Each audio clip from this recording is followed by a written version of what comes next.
Qu'il n'est pas une bonne histoire, le fait de raconter une histoire de la nuit des temps, c'est le fondement de plusieurs cultures. Mais quelle est la place du folklore dans un monde où Twitter et Netflix existent?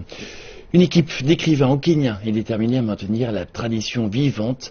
Ils demandent de l'aide aux conteurs du continent.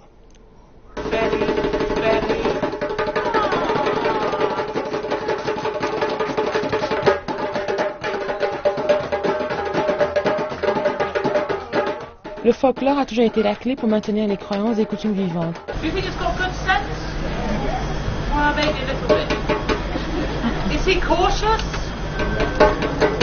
La sagesse et les mots des ancêtres sont transmis de génération en génération. Toutefois, l'art traditionnel de raconter une histoire est en train de disparaître.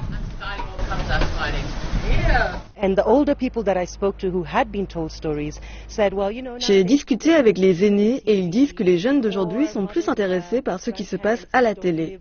En plus, les grands-parents ne vivent pas avec la famille. Le problème avec les histoires qui sont transmises à l'oral, c'est que le moment où la génération qui la connaît disparaît, l'histoire est perdue à tout jamais. Kwani, réseau littéraire kényan, a organisé son premier festival dédié à la littérature orale.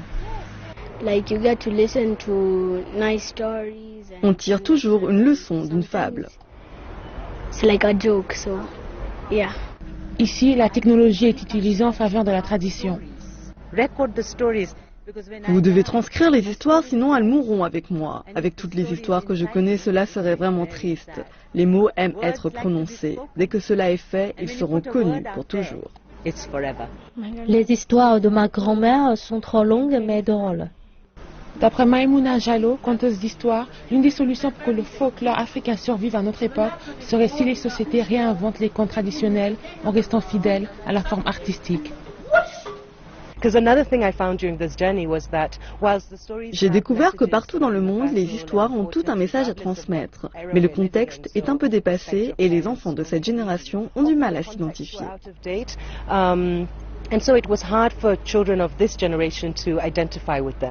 Kwani est un concours qui encourage les jeunes écrivains à créer leur propre version du folklore africain. Ils ont ensuite la possibilité de les soumettre en ligne.